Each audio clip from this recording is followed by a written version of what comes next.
أشهد أشهد أن لا إله إلا الله وحده لا شريك له وأشهد أن محمدا عبده ورسوله أما بعد فأعوذ بالله من الشيطان الرجيم بسم الله الرحمن الرحيم الحمد لله رب العالمين الرحمن الرحيم مالك يوم الدين إياك نعبد وإياك نستعين اهدنا الصراط المستقيم صراط الذين أنعمت عليهم غير المغضوب عليهم ولا الضالين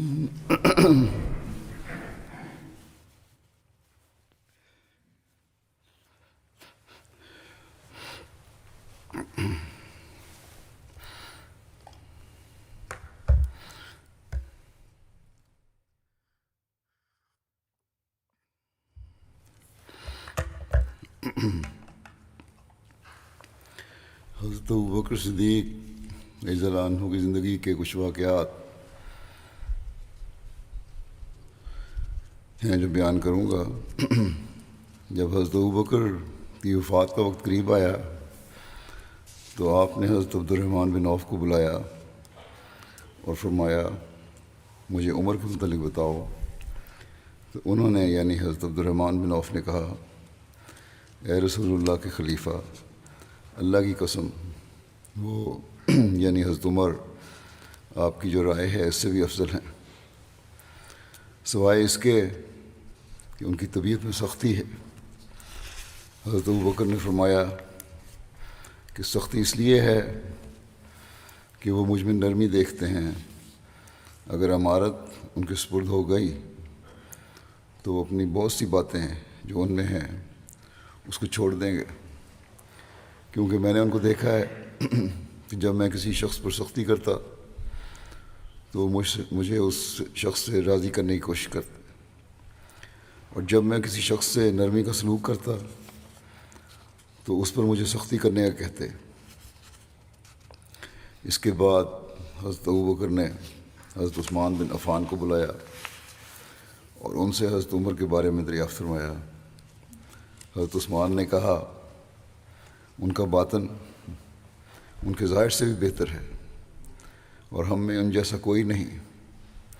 اس پر حضرت ابوبکر نے دونوں اصحاب سے فرمایا جو کچھ میں نے تم دونوں سے کہا ہے اس کا ذکر کسی اور سے نہ کرنا۔ اگر میں حضرت عمر کو چھوڑتا ہوں، پھر حضرت ابوبکر نے فرمایا کہ اگر میں حضرت عمر کو چھوڑتا ہوں تو میں عثمان سے آگے نہیں جاتا، اور ان کو یہ اختیار ہوگا کہ وہ تمہارے امور کے متعلق کوئی کمی نہ کریں۔ اب میری یہ خواہش ہے کہ میں تمہارے امور سے علیحدہ ہو جاؤں اور تمہارے اسلاف میں سے ہو جاؤں۔ حضرت ابوبکر کی بیماری کے دنوں میں حضرت طلحہ بن عبید اللہ حضرت ابوبکر کے پاس آئے اور کہا کہ آپ نے حضرت عمر کو لوگوں پر خلیفہ بنا دیا ہے، حالانکہ آپ دیکھتے ہیں کہ وہ آپ کی زندگی ان کی موجودگی میں لوگوں سے کس طرح سلوک کرتے ہیں، اور اس وقت کیا حال ہوگا جب وہ تنہا ہوں گے اور آپ اپنے رب سے ملاقات کریں گے اور وہ آپ سے رعیت کے بارے میں پوچھے گا، یعنی اللہ تعالیٰ آپ سے پوچھے گا اپنی رعیت کے بارے میں۔ حضرت ابوبکر نے فرمایا مجھے بٹھاؤ، لیٹے ہوئے تھے، آپ نے فرمایا مجھے بٹھا دو۔ جب وہ بیٹھے سہارا لے کر ان کو بٹھایا گیا تو آپ نے کہا کیا تم مجھے اللہ سے ڈراتے ہو؟ جب میں اپنے رب سے ملوں گا اور وہ مجھ سے پوچھے گا تو میں جواب دوں گا کہ میں نے تیرے بندوں میں سے بہترین کو تیرے بندوں پر خلیفہ بنایا ہے۔ حضرت مسلم موعود رضی اللہ عنہ اس بارے میں بیان فرماتے ہیں تاریخ کو کتب سے حوالے سے کہ حضرت ابوبکر کی وفات جب قریب آئی تو آپ نے صحابہ سے مشورہ لیا کہ میں کس کو خلیفہ مقرر کروں۔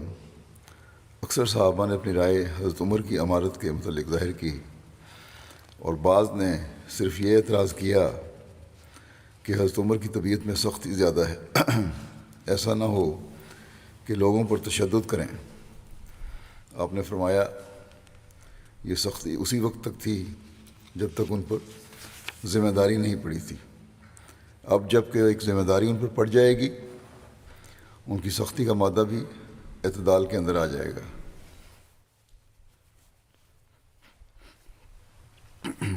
چنانچہ تمام صحابہ حضرت عمر کی خلافت پر راضی ہو گئے۔ آپ کی صحت چونکہ بہت خراب ہو چکی تھی حضرت ابوبکر کی، اس لیے حضرت ابوبکر نے اپنی بیوی اسماء کا سہارا لیا، اور ایسی حالت میں جب کہ آپ کے پاؤں لڑکھڑا رہے تھے، ہاتھ کانپ رہے تھے، آپ مسجد میں آئے اور تمام مسلمانوں سے خطاب کرتے ہوئے کہا، میں نے بہت دنوں تک متواتر اس امر پر غور کیا ہے کہ اگر میں وفات پا جاؤں تو تمہارا کون خلیفہ ہو۔ آخر بہت کچھ غور کرنے اور دعاؤں سے کام لینے کے بعد میں نے یہی مناسب سمجھا ہے کہ عمر کو خلیفہ نامزد کر دوں۔ سو میری وفات کے بعد عمر تمہارے خلیفہ ہوں گے۔ سب صحابہ اور دوسرے لوگوں نے اس امارت کو تسلیم کیا، اور حضرت ابوبکر کی وفات کے بعد حضرت عمر کی بیعت ہو گئی۔ پھر اس بارے میں مزید جگہ حضرت مسلم موعود فرماتے ہیں یہ اعتراض کا جواب دیتے ہوئے کہ نامزد کیوں کیا۔ آپ کہتے ہیں کہ اگر کہا جائے کہ جب قوم کے انتخاب سے ہی کوئی خلیفہ ہو سکتا ہے تو حضرت ابوبکر نے حضرت عمر کو نامزد کیوں کیا تھا، تو اس کا جواب یہ ہے کہ آپ نے یوں ہی نامزد نہیں کر دیا، بلکہ پہلے صحابہ سے آپ کا مشورہ لینا ثابت ہے۔ فرق ہے تو صرف اتنا کہ اور خلفاء کو خلیفہ کی وفات کے بعد منتخب کیا گیا، اور حضرت عمر کو حضرت ابوبکر کی موجودگی میں ہی منتخب کر لیا گیا۔ پھر آپ نے اسی پر بس نہیں کیا، یعنی حضرت ابوبکر نے یہیں پر بس نہیں کیا، اس کو کافی نہیں سمجھا کہ چند صحابہ سے مشورہ لینے کے بعد آپ نے حضرت عمر کی خلافت کا اعلان کر دیا ہو، بلکہ باوجود سخت نکاہت اور کمزوری کے آپ اپنی بیوی کا سہارا لے کر مسجد میں پہنچے اور لوگوں سے کہا کہ اے لوگو، میں نے صحابہ سے مشورہ لینے کے بعد اپنے بعد خلافت کے لیے عمر کو پسند کیا ہے، کیا تمہیں بھی ان کی خلافت منظور ہے؟ اس پر تمام لوگوں نے اپنی پسندیدگی کا اظہار کیا۔ بس یہ بھی ایک رنگ میں انتخاب ہی تھا۔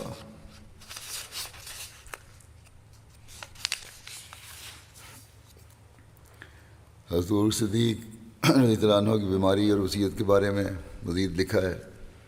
تاریخ طبری میں حضرت ابوبکر کی لالت اور وفات کا ذکر یوں بیان ہوا ہے کہ حضرت ابوبکر کی بیماری کا باعث یہ ہوا کہ 7 جمادی الاخر سوموار کے دن آپ نے غسل کیا۔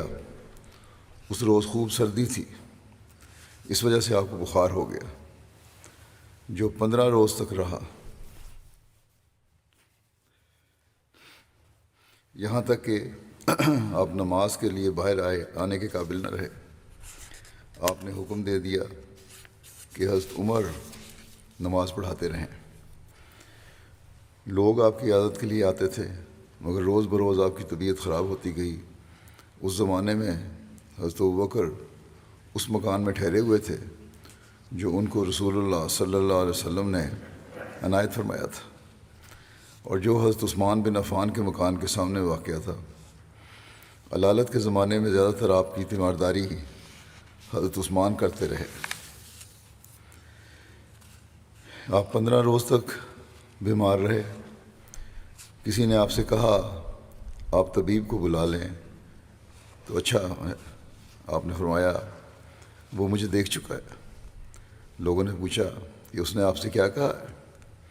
آپ نے فرمایا اس نے یہ کہا ہے کہ انی افعل ما اشاء، میں جو چاہتا ہوں کرتا ہوں. ایک دوسری روایت میں ہے کہ جب حضرت ابوبکر بیمار ہوئے تو لوگوں نے پوچھا کہ کیا ہم آپ کے لیے طبیب کو بلا لیں؟ تو حضرت ابوبکر نے فرمایا اس نے مجھے دیکھ لیا ہے اور کہا ہے کہ انی فعال لما ارید، کہ میں جو چاہوں گا ضرور کروں گا.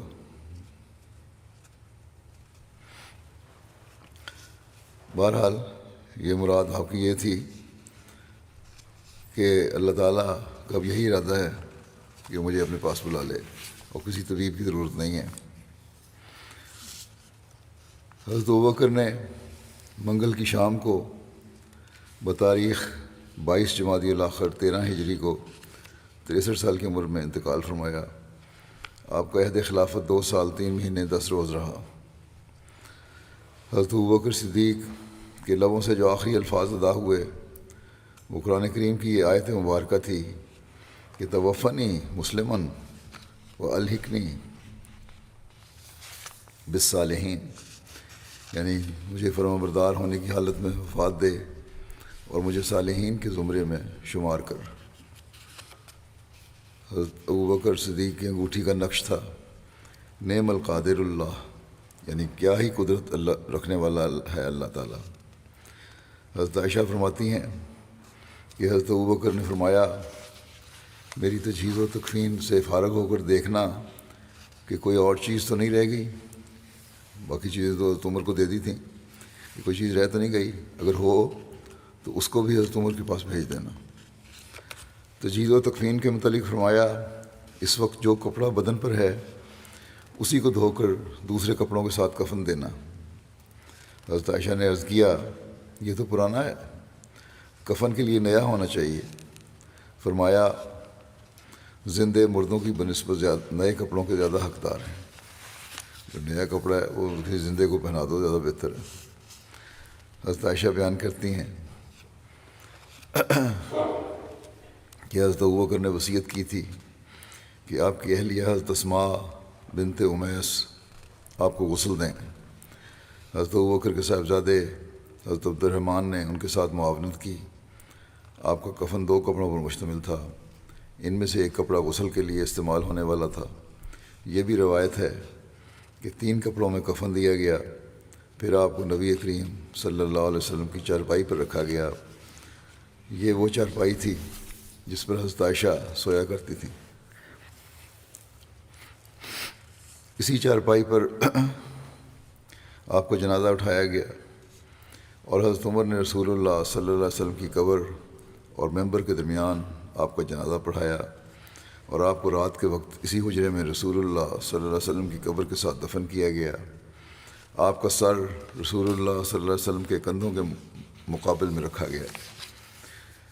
تدفین کے وقت حضرت عمر بن خطاب، حضرت عثمان بن عفان، حضرت طلحہ بن عبید اللہ اور حضرت عبد الرحمن بن ابو بکر قبر میں اترے اور تدفین کی.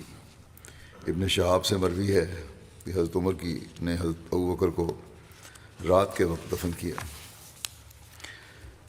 حضرت سالم بن عبداللہ اپنے والد کا یہ قول بیان کرتے ہیں کہ حضرت ابو بکر صدیق کی وفات کا سبب رسول اللہ صلی اللہ علیہ وسلم کی وفات کا غم تھا، کیونکہ حضور صلی اللہ علیہ وسلم کی وفات کے بعد آپ کا جسم مسلسل کمزور سے کمزور تر ہوتا گیا یہاں تک کہ آپ کا انتقال ہو گیا. بعض سیرت نگاروں نے یہ بھی بیان کیا ہے کہ آپ کی وفات کا باعث وہ کھانا تھا جس میں کسی یہودی نے زہر ملایا تھا، لیکن عموماً سیرت نگاروں نے اس روایت کی تردید بھی کی ہے. حضرت عائشہ بیان فرماتی ہیں کہ جب حضرت ابوبکر کی وفات کا وقت قریب آیا تو انہوں نے پوچھا یہ کون سا دن ہے؟ لوگوں نے کہا سوموار۔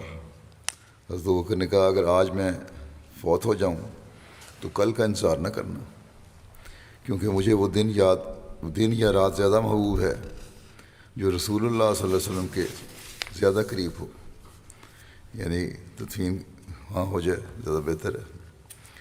حضرت ابوبکر نے اپنے ترکے کی بابت فرمایا کہ میرے بعد قرآنی احکام کے مطابق اسے تقسیم کر دیا جائے۔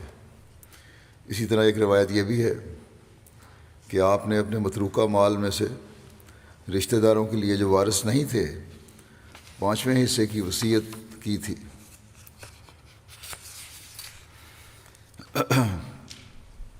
حضرت ابوبکر رضی اللہ عنہ کی ازواج اور اولاد کے بارے میں ذکر ہے کہ آپ کی 4 بیویاں تھیں۔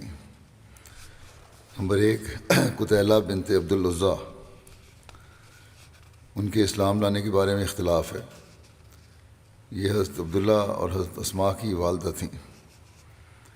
حضرت ابو بکر نے انہیں زمانہ جاہلیت میں طلاق دے دی تھی۔ یہ ایک مرتبہ مدینہ میں حضرت اسماء کے پاس کچھ گھی اپنی بیٹی کے پاس کچھ گھی اور پنیر بطور ہدیہ لے کر آئی تھیں، مگر حضرت اسماء نے وہ ہدیہ لینے سے انکار کر دیا اور انہیں گھر میں داخل بھی نہیں ہونے دیا۔ حضرت عائشہ کو کہلا بھیجا کہ اس بارے میں رسول اللہ صلی اللہ علیہ وسلم سے دریافت کریں۔ حضرت عائشہ نے کہا کہ ذرا پوچھ کے بتائیں کہ میری ماں اس طرح آئی ہے اور تحفہ لائی ہے، میں نے اس کو گھر میں داخل نہیں ہونے دیا، کیا ارشاد ہے؟ اس پر آپ صلی اللہ علیہ وسلم نے فرمایا کہ ان کو گھر میں آنے دو اور ان کا ہدیہ قبول کرو۔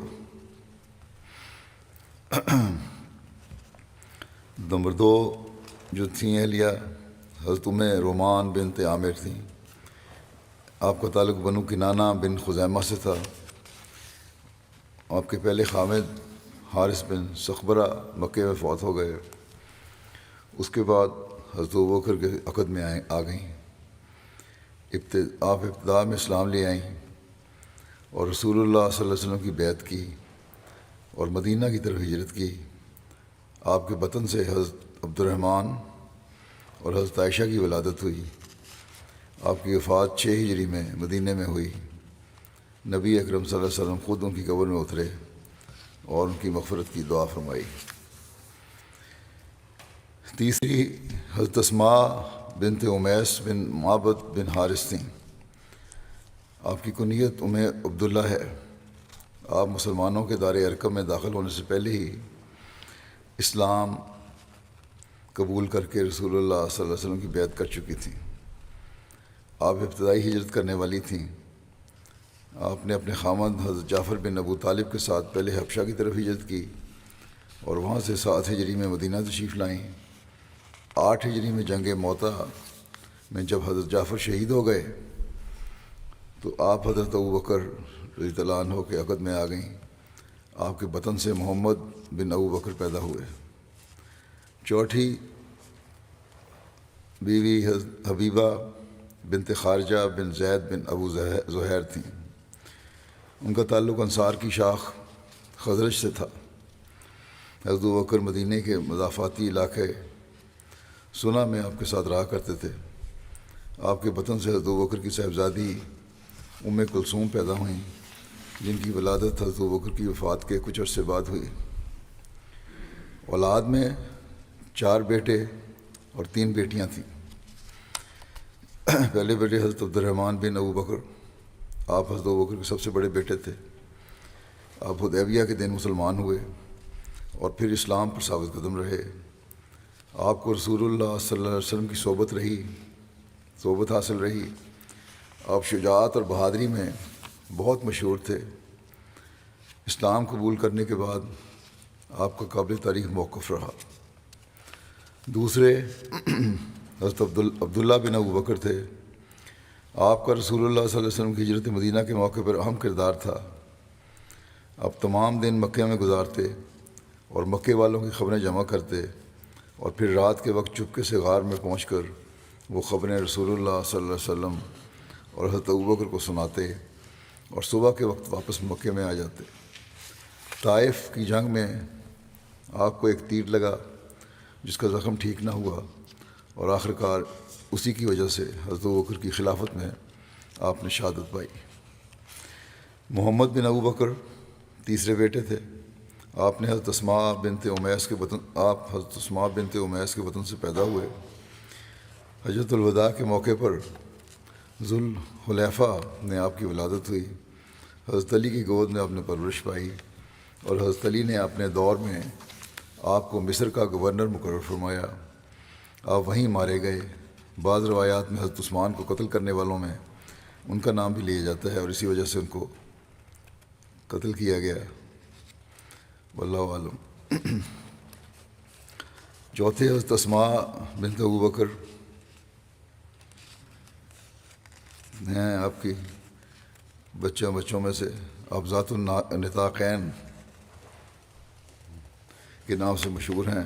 آپ حضرت عائشہ سے عمر میں بڑی تھیں۔ رسول اللہ صلی اللہ علیہ وسلم نے آپ کو ذات النطاقین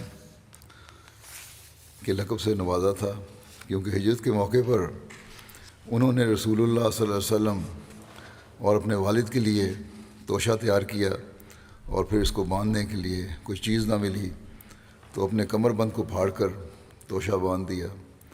حضرت زبیر یہ کھانے کا جو انتظام کیا تھا، وہ کھانا اپنے کمر کے کپڑے سے باندھ کر دے دیا۔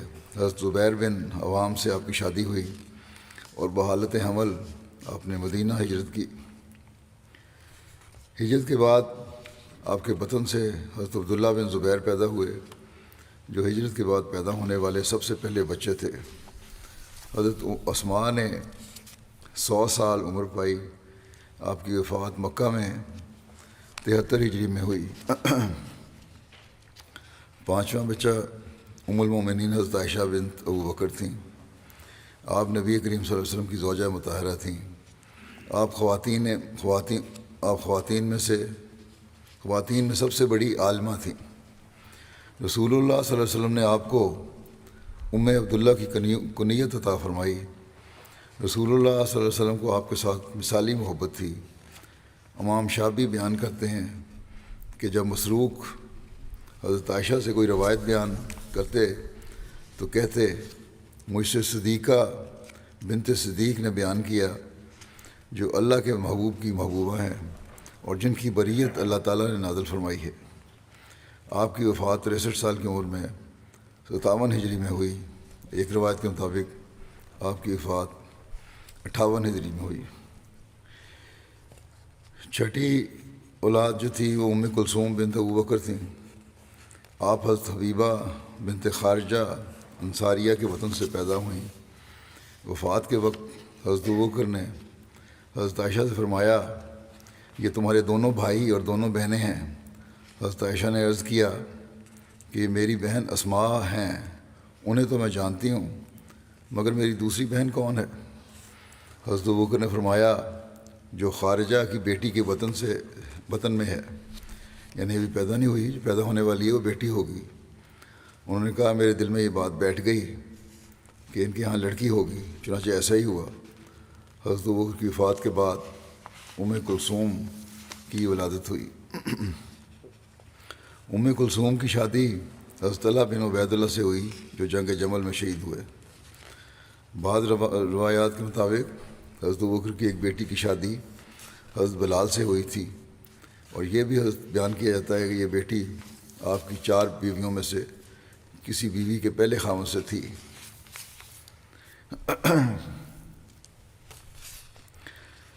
نظام حکومت کے بارے میں لکھا ہے کہ جب حضرت ابوبکر کا کوئی امر پیش آتا، کس طرح آپ نظام حکومت چلاتے تھے، تو پھر اور جہاں مشورے کی ضرورت ہوتی، اہل الرائے لوگوں کی ضرورت ہوتی، اہل فقہ کا مشورہ لینا چاہتے، تو آپ مہاجرین و انصار میں سے حضرت عمر، حضرت عثمان، حضرت علی، حضرت عبد الرحمن بن عوف، حضرت معاذ بن جبل، حضرت ابی بن کعب اور حضرت زید بن ثابت کو بھی بلاتے۔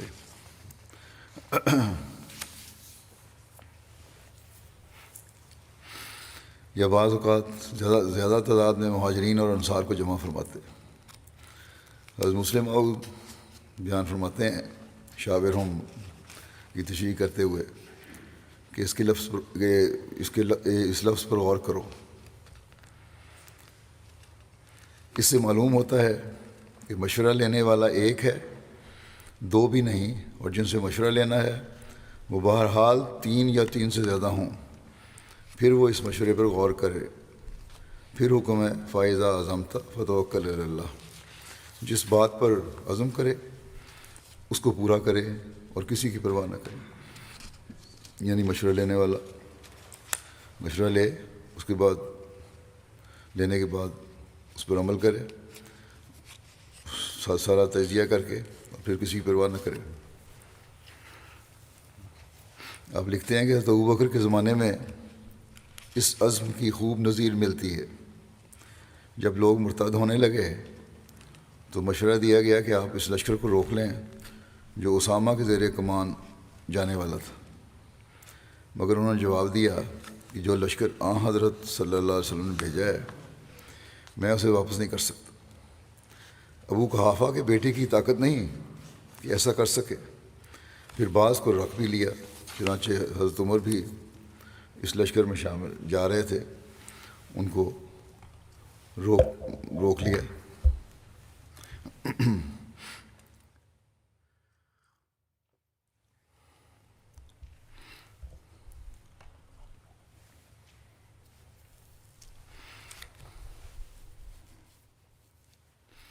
پھر زکوٰۃ کے متعلق کہا گیا کہ مرتد ہونے سے بچانے کے لیے ان کو معاف کر دو۔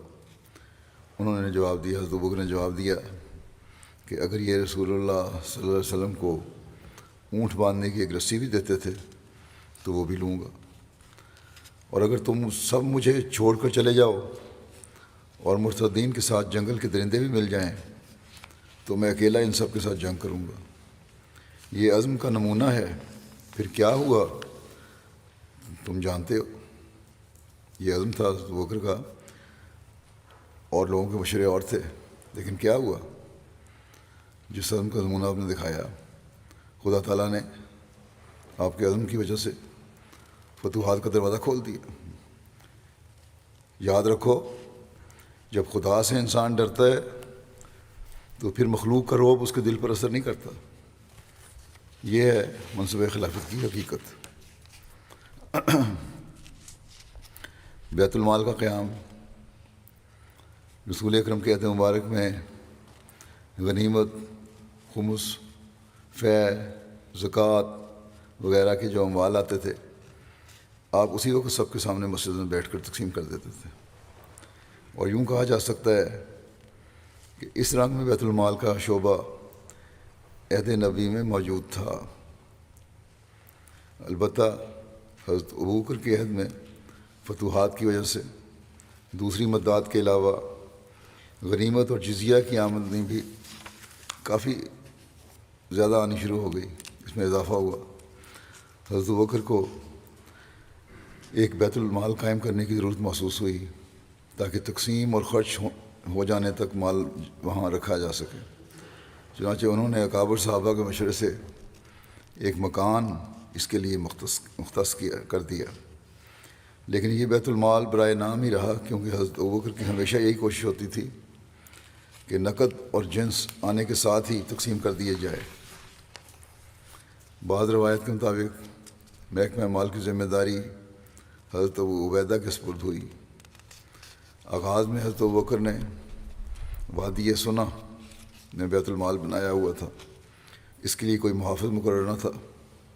سنا جو ہے مدینہ کے مضافات میں ایک مسجد نبوی سے تقریباً 2 میل کے فاصلے پر ایک جگہ تھی۔ ایک مرتبہ کسی نے کہا، آپ بیت المال کی حفاظت کے لیے کوئی محافظ کیوں مقرر نہیں فرماتے؟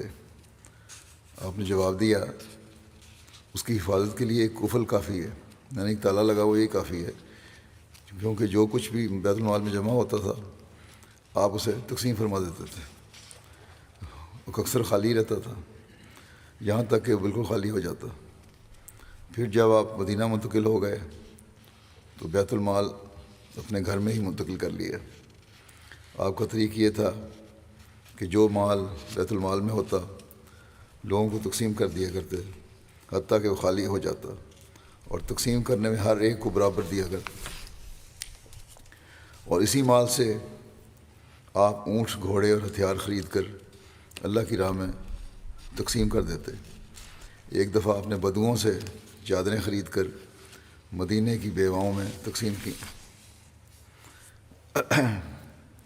تو کئی دفعہ ہوں گی، لیکن بہرحال یہ ذکر روایت میں ایک دفعہ کا ریکارڈ ہوا ہے۔ حضرت ابوبکر کے لیے بیت المال سے وظیفہ مقرر کیا جانا، اس کے بارے میں لکھا ہے کہ جب حضرت ابوبکر خلیفہ منتخب ہوئے تو ان کی ضروریات کو پورا کرنے کے لیے بھی بیت المال سے ہی وظیفے کا انتظام کیا گیا۔ حضرت عائشہ بیان کرتی ہیں کہ جب حضرت ابوبکر صدیق خلیفہ ہوئے تو انہوں نے فرمایا کہ میری قوم کو علم ہی ہے کہ میرا پیشہ ایسا نہ تھا جس سے میں اپنے گھر والوں کی خوراک مہیا نہ کر سکتا، میں اتنا تھا میری آمدنی، آرام سے میں گھر چلا رہا تھا، مگر اب میں مسلمانوں کے کام میں مشغول ہو گیا ہوں۔ سو ابو بکر کے اہل و عیال اب بیت المال سے کھائیں گے، اور وہ یعنی ابو بکر مسلمانوں کے لیے اس مال میں کاروبار کرے گا اور تجارت سے ان کا مال بڑھاتا رہے گا۔ چنانچہ مسلمانوں نے آپ کے لیے سالانہ 6000 درہم مقرر کیے۔ بعض کہتے ہیں کہ آپ نے اتنا منظور کیا تھا جتنا آپ کی ضرورت کے لیے کافی ہو۔ آپ پہلے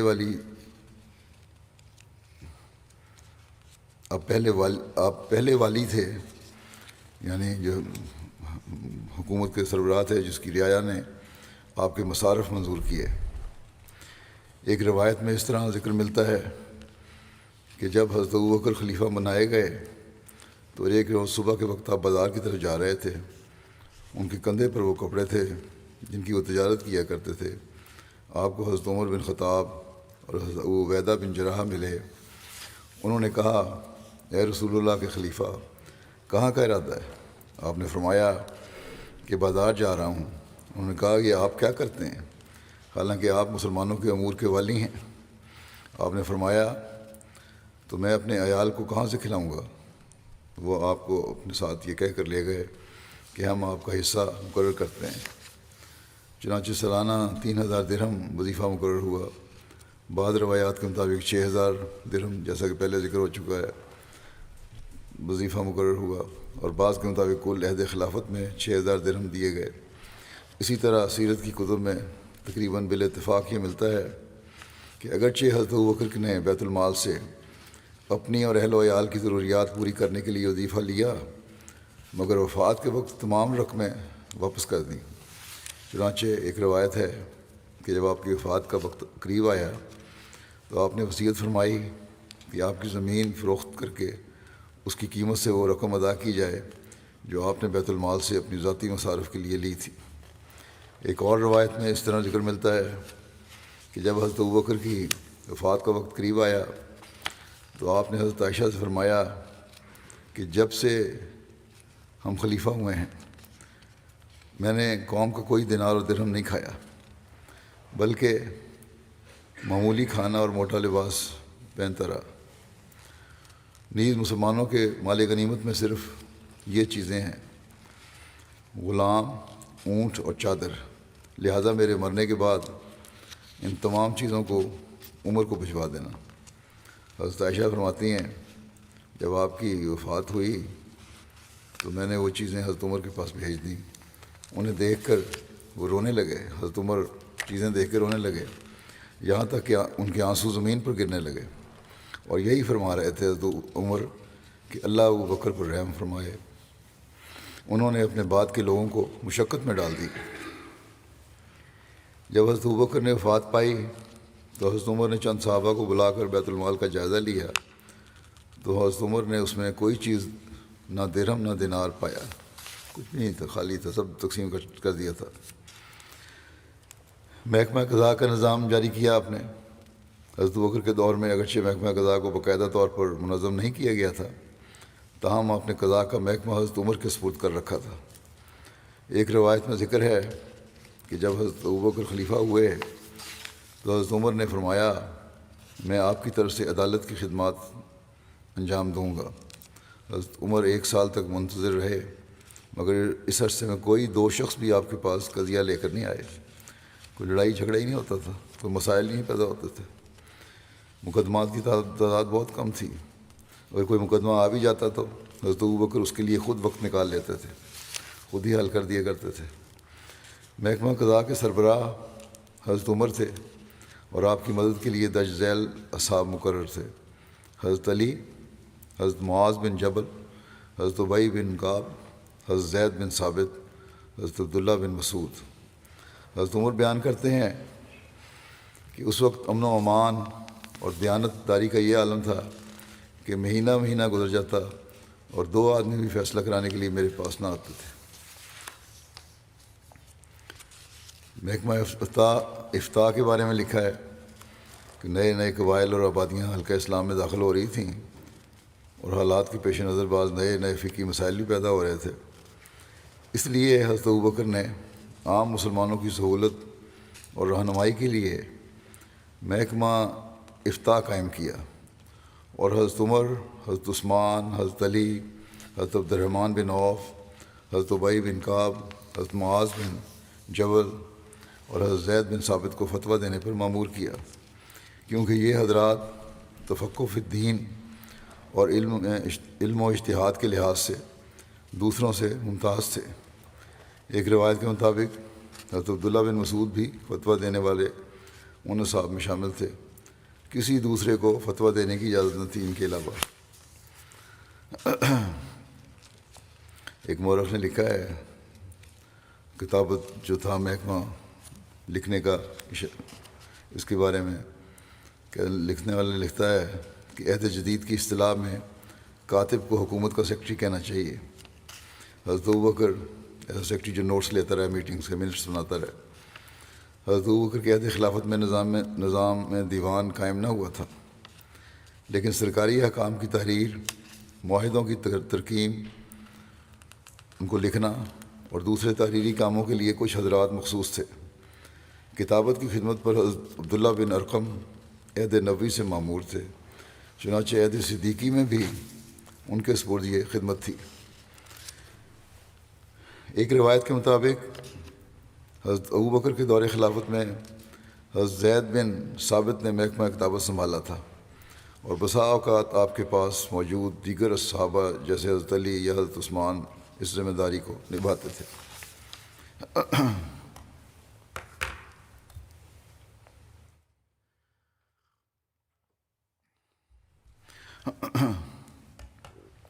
فوج کا محکمہ، اس بارے میں لکھا ہے کہ حضرت ابوبکر کے دور میں کوئی باقاعدہ فوجی نظام نہ تھا۔ جہاد کے وقت ہر مسلمان مجاہد ہوتا تھا۔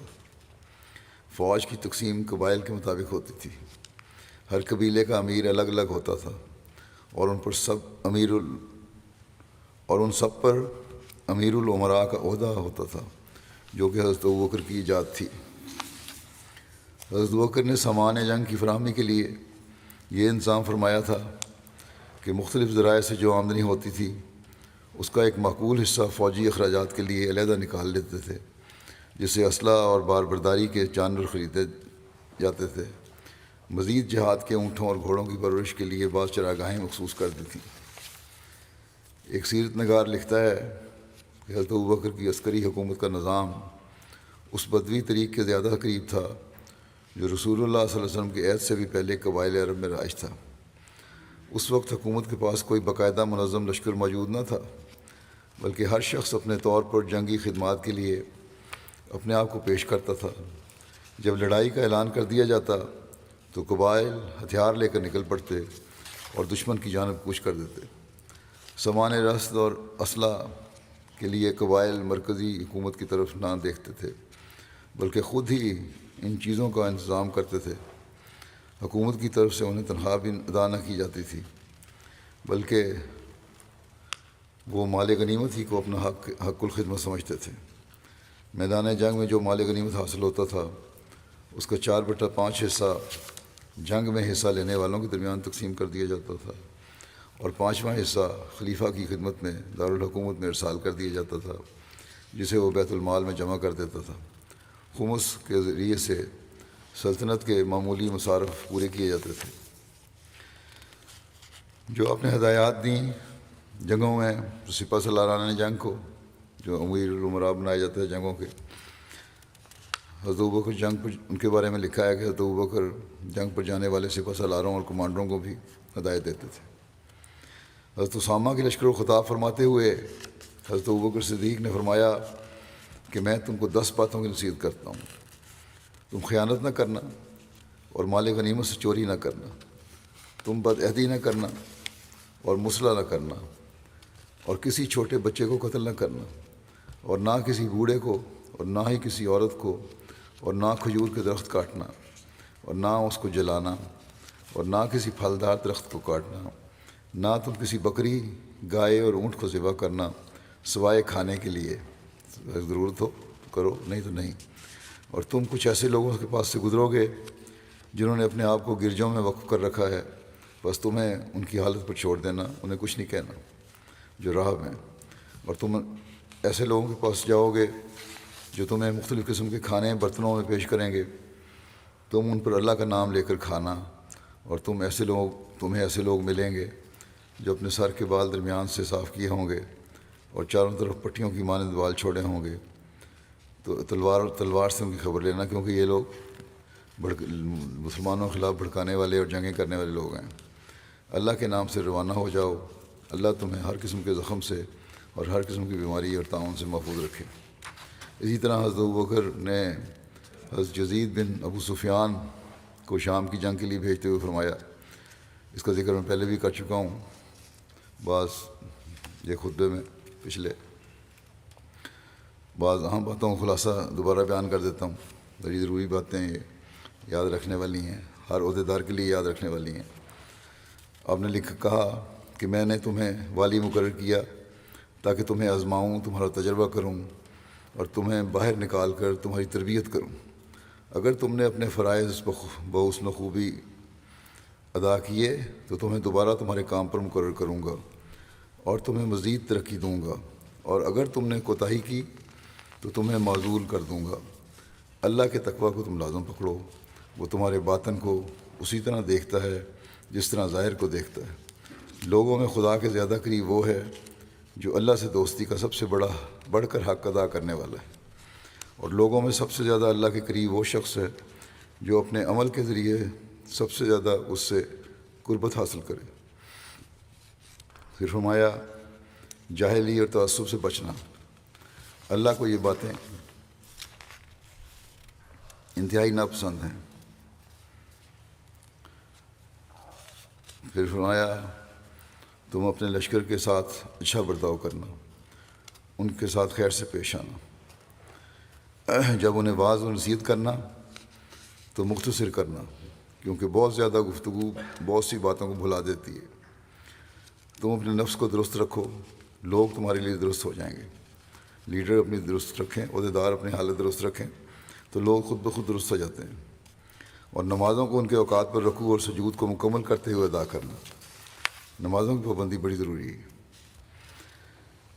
پھر فرمایا کہ جب دشمن کے سفیر تمہارے پاس آئیں تو ان کا اکرام کرنا، عزت کرنا، انہیں بہت کم ٹھہرانا، زیادہ دیر نہ ٹھہریں تمہارے پاس، اور وہ تمہارے لشکر سے جلد نکل جائیں، لشکر میں زیادہ دیر نہ رہیں، جلدی نکل جائیں تاکہ وہ کچھ جان نہ سکیں اس لشکر کے بارے میں۔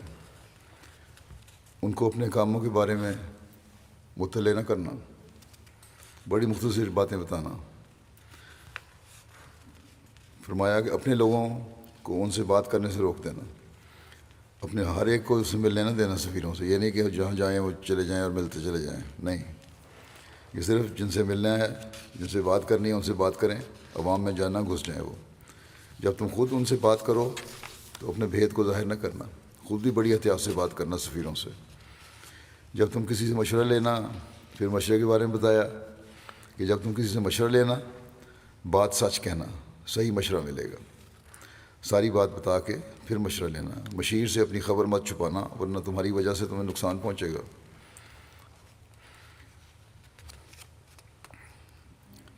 سارے دن کی معلومات حاصل کرنے کے بارے میں کس طرح معلومات حاصل کی جائیں، کس طرح انفارمیشن معلوم ہو عہدیدار کو، لیڈر کو، کمانڈر کو تو فرمایا کہ دوستوں کہ رات کے وقت اپنے دوستوں سے باتیں کرو، شام کے وقت بیٹھو، ان میں سے لوگ چنو، ان سے باتیں کرو، تمہیں خبریں مل جائیں گی۔ اکثر بغیر اطلاع دیے اچانک ان کی چوکیوں کا معائنہ کرنا، نگرانی بھی ضروری ہے۔ جسے اپنی حفاظت گاہ سے غافل پاؤ اس کی اچھی طرح تادیب کرنا۔ پھر فرمایا کہ سزا دینے میں جلدی نہ کرنا اور نہ بالکل نظر انداز کرنا، دونوں چیزیں ضروری ہیں۔ نہ جلدی بازی کرنی ہے سزا دینے میں، فیصلہ کرنے میں، نہ یہ کہ بالکل غافل ہو جاؤ، کچھ کہو ہی نہ۔ اپنی فوج سے غافل نہ رہنا، ان کی جاسوسی کر کے ان کو رسوا نہ کرنا، ہر وقت جستجو اپنے لوگوں کی جاسوسی نہ کرتے رہنا، کیونکہ اس طرح ان کی رسوائی ہوتی ہے۔ ان کے راز کی باتیں لوگوں سے نہ بیان کرنا، جو تمہیں راز پتہ لگے کسی اور سے نہ بیان کرنا۔ بیکار قسم کے لوگوں کے ساتھ مت بیٹھنا، سچے اور وفادار لوگوں کے ساتھ بیٹھا کرنا۔ بزدل نہ بننا ورنہ لوگ بھی بزدل ہو جائیں گے۔ مال غنیمت میں خیانت سے بچنا، یہ محتاجی سے قریب کرتی ہے اور فتح نصرت کو روکتی ہے۔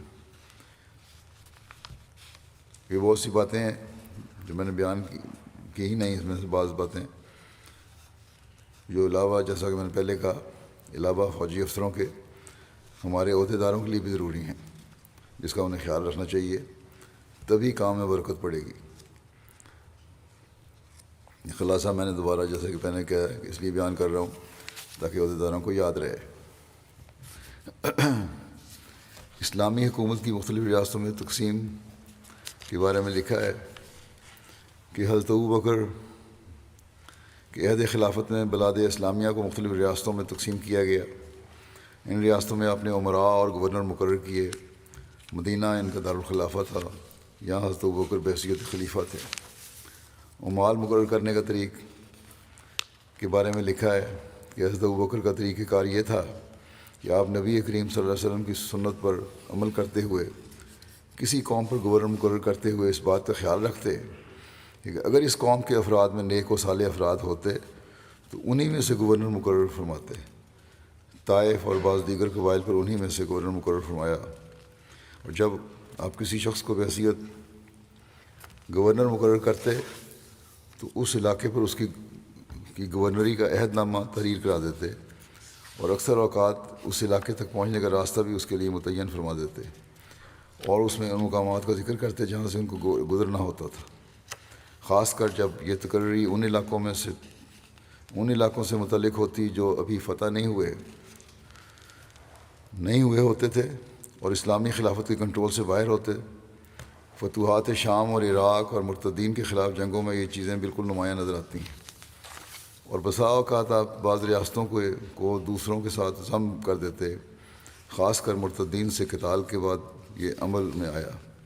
چنانچہ حضرت زیاد بن لبید جو حضر موت کے گورنر تھے، ان کی نگرانی میں کندہ کو بھی شامل کر دیا، اور اس کے بعد وہ حضر موت اور کندہ دونوں کے گورنر رہے۔ حضرت ابوبکر کے دور میں عاملین کے انتخاب میں اولیت اسلام کو دیکھا جاتا، یہ ایسے شخص کو مقرر کیا جاتا جو درس گاہ نبوت سے تربیت یافتہ ہو، جن کو صحبت ملی ہو وہاں صلی اللہ علیہ وسلم کی، ان کو عامل مقرر کیا جاتا۔ پہلی پریفرنس وہ تھی، پہلی ترجیح وہ تھی۔ اس سلسلہ میں آپ کا معیار یہ تھا کہ جس شخص کو حضور صلی اللہ علیہ وسلم جس کام کے لیے مقرر فرما گئے تھے، آپ اس میں ہرگز رد و بدل نہ فرماتے تھے۔ مثلا حضور نے صلی اللہ علیہ وسلم نے حضرت اسامہ کو لشکر کا امیر مقرر فرمایا تھا۔ بعد میں بعض لوگوں نے مصلحت کے پیش نظر کسی بزرگ صحابی کو اس عہدے پر متمکن کرنے کا مشورہ دیا، لیکن آپ نے حضرت اسامہ کو ہی برقرار رکھا۔ اسی طرح آپ یہ بھی دیکھتے تھے کہ کس شخص نے حضور صلی اللہ علیہ وسلم سے زیادہ فائدہ حاصل کیا ہے۔ یہی وجہ ہے کہ آپ اکثر و بیشتر مختلف ذمہ داریاں ان لوگوں کے سپرد کیا کرتے تھے جو فتح مکہ سے قبل مسلمان ہوئے تھے۔ اس سلسلے میں آپ نے کبھی قبائلی عصبیت یا اقربا نوازی کا رویہ اختیار نہیں کیا۔ اسی سخت اصول اور بلند معیاری کا نتیجہ تھا کہ آپ کے مقرر کردہ عمال و حکام نے ہمیشہ اپنی بہترین صلاحیتیں اسلام اور مسلمانوں کی خدمت کے لیے استعمال کیں۔ حضرت ابوبکر صدیق عمال کی تقرری میں اہل علاقہ کی رائے کا بھی احترام کرتے تھے۔ چنانچہ حضرت علاء بن حضرمی عہد نبی میں بحرین کے گورنر رہے۔ بعد میں کسی وجہ سے ان کو وہاں سے کہیں اور بھجوا دیا گیا۔ پھر حضرت ابوبکر کے دور خلافت میں اہل بحرین نے حضرت ابوبکر کو درخواست کی کہ حضرت علاء کو ان کے پاس واپس بھجوا دیا جائے، تو حضرت ابوبکر نے حضرت علاء بن حضرمی کو بحرین کا گورنر بنا کر ان کے پاس بھجوا دیا تھا۔ عاملین کو بھی ہدایات دی آپ نے۔ اس کے بارے میں لکھا ہے کہ حضرت ابوبکر حکام کے تقرر کے موقع پر خود ہدایات بھی دیتے تھے۔ چنانچہ تاریخ طبری میں ہے کہ عمر بن عاص اور ولید بن عقبہ کو نصیحت کرتے ہوئے فرمایا، ظاہر و باطن میں خدا سے ڈرتے رہو۔ جو شخص اللہ سے ڈرتا ہے وہ اس کے لیے رہائی کا راستہ پیدا کر دیتا ہے اور اس کو ایسے ذریعے سے رزق دیتا ہے جہاں سے ملنے کا اس کو گمان بھی نہیں ہوتا۔ جو اللہ تعالیٰ سے ڈرتا ہے وہ اس کے گناہ معاف کر دیتا ہے، یعنی اللہ اس کے گناہ معاف کر دیتا ہے اور اس کو بڑھا کر اجر دیتا ہے۔ خدا تعالیٰ کا تقوی اختیار کرنا ان سب میں بہتر ہے جس کی خدا تعالیٰ کے بندے ایک دوسرے کو تلقین کرتے ہیں۔ تم خدا کے راستوں میں سے ایک راستے پر جا رہے ہو، لہذا جو امر تمہارے دین کی قوت اور تمہاری حکومت کی حفاظت کا موجب ہو اس میں تمہارا کوتاہی کرنا ناقابل معافی جرم ہے، بس تمہاری طرف سے سستی اور غفلت ہرگز نہیں ہونی چاہیے۔ بس مستورد بن شداد بیان کرتے ہیں کہ میں نے نبی کریم صلی اللہ علیہ وسلم کو فرماتے ہوئے سنا کہ جو شخص ہمارا عامل ہو وہ ایک بیوی رکھ لے، اور اگر اس کے پاس خادم نہ ہو تو وہ ایک خادم رکھ لے، اگر اس کے پاس رہائش کے لیے مکان نہ ہو تو رہائش کے لیے ایک مکان رکھ لے۔ مستورد نے کہا، حضرت ابوبکر نے فرمایا، جو شخص ان اشیاء کے علاوہ کچھ بھی لے تو وہ خائن ہے، یا فرمایا کہ وہ چور ہے۔ اموال کا محاسبہ کس طرح ہوتا تھا؟ حضرت ابوبکر اموال و حکام کی ایک ایک حرکت پر نظر رکھتے تھے، چونکہ یہ لوگ حضور صلی اللہ علیہ وسلم کا فیض صحبت حاصل کر چکے تھے، اس لیے حضرت عمر کے برعکس حضرت ابوبکر ان کی معمولی بھول چوک سے درگزر فرماتے تھے۔ تاریخ طبری میں ہے، نظر رکھتے تھے کہ کیا کر رہے ہیں لیکن معمولی باتوں کو درگزر فرماتے تھے۔ تاریخ طبری میں ہے کہ حضرت ابوبکر اپنے اموال اور آدمیوں کو قید نہیں کرتے تھے، لیکن جب کوئی شخص غلطی کرتا تو آپ اس کو مناسب تنبیہ ضرور فرماتے تھے، خواہ وہ عہدے کے اعتبار سے کتنا بڑا کیوں نہ ہو۔ حضرت مہاجر بن امیہ کے بارے میں آپ کو معلوم ہوا کہ انہوں نے ایک ایسی عورت کے دانت اکھڑوا دیے ہیں جو مسلمانوں کی حجب کرتی ہے، تو اس پر آپ نے فوراً حضرت مہاجر کو سرزنش کا خط لکھا، حتیٰ کہ اگر آپ کو حضرت خالد بن ولید کی کسی کوتاہی کا علم ہوتا تو آپ ان کو بھی سرزنش کرنے میں تامل نہ فرماتے۔ عمراء اور گورنروں کی ذمہ داریوں کے بارے میں لکھا ہے کہ حضرت ابوبکر نے مختلف علاقوں، شہروں اور قصبوں میں جو گورنر اور عمراء مقرر کیے تھے ان کے مختلف ذمہ داریاں اور ڈیوٹیاں لگائی گئی تھیں۔ عمراء اور ان کے نائبین کی مالی ذمہ داریاں بھی تھیں۔ وہ اپنے اپنے علاقے کے دولت مندوں سے زکوٰۃ وصول کر کے غرباء میں تقسیم کرتے تھے اور غیر مسلموں سے جزیہ لے کر بیت المال میں جمع کراتے تھے۔ ان کی یہ ذمہ داری عہد نبوی سے چلی آ رہی تھی۔ رسول کریم صلی اللہ علیہ وسلم کے عہد میں ہونے والے معاہدوں کی تجدید کی گئی۔ نجران کے والی نے رسول کریم صلی اللہ علیہ وسلم اور اہل نجران کے درمیان کیے گئے معاہدے کی تجدید کی تھی، کیونکہ اہل نجران کے عیسائیوں نے اس کا مطالبہ کیا تھا۔ عمراء اپنے اپنے علاقوں میں لوگوں کو دینی تعلیم دینے اور اسلام کی تبلیغ و دعوت اور نشر و اشاعت میں بھرپور کردار ادا کرتے تھے۔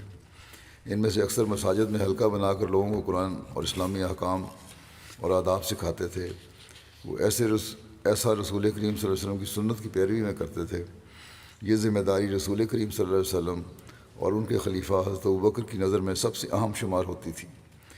اس لیے حضرت ابوبکر کے عمراء اور گورنروں نے اس ذمہ داری کو خوب نبھایا اور اچھی طرح نبھایا، حتیٰ کہ ایک مورخ حضرت ابوبکر کے حضرت موت میں مقرر کردہ امیر زیاد بن لبید کے بارے میں لکھتا ہے کہ جب صبح ہوتی تو زیاد لوگوں کو قرآن پڑھانے کے لیے تشریف لے آتے، جیسا کہ وہ امیر بننے سے پہلے قرآن پڑھانے آیا کرتے تھے۔ اسی طرح تعلیم و تربیت کے ذریعے سے ان عمراء نے اپنے علاقوں میں اسلام کی نشر و اشاعت میں بڑا اہم کردار ادا کیا۔ مفتوحہ علاقوں اور مرتد اور باغی ہو جانے والے علاقوں میں اسی تعلیم کی بدولت اسلام مضبوط ہوا۔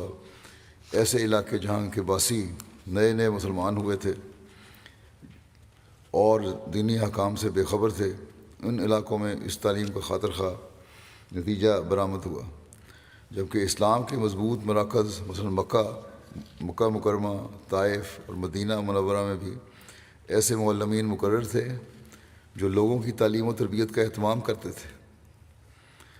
یہ سب کچھ اس کے خلیفہ یا امیر کے حکم پر ہوتا تھا، یا جنہیں خلیفہ خاص طور پر مختلف علاقوں میں تعلیم کے لیے متعین کرتا تھا وہ یہ فریضہ سر انجام دیتے تھے۔ علاقے کا امیر یا گورنر اپنے صوبے کے انتظامی امور کا براہ راست ذمہ دار ہوتا تھا۔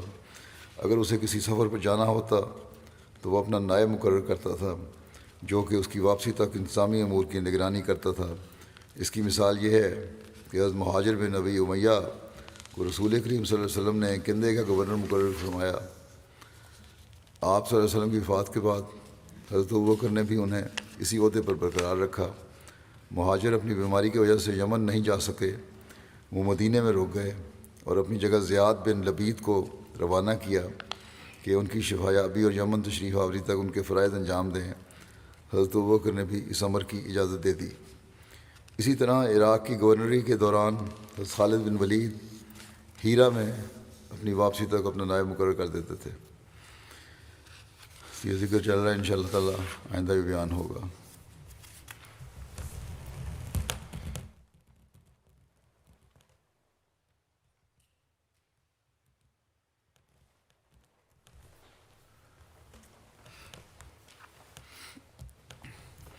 الحمد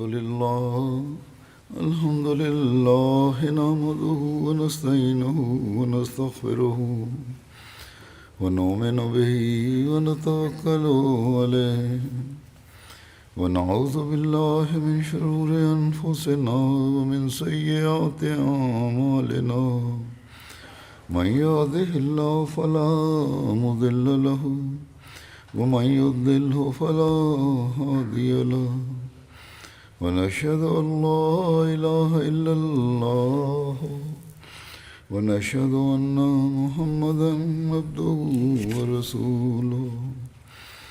عباد الله رحمكم الله، إن الله يأمر بالعدل والإحسان وإيتاء ذي القربى وينهى عن الفحشاء والمنكر والبغي يعظكم لعلكم تذكرون۔ اذكروا الله يذكركم وادعوه يستجب لكم ولذكر الله أكبر۔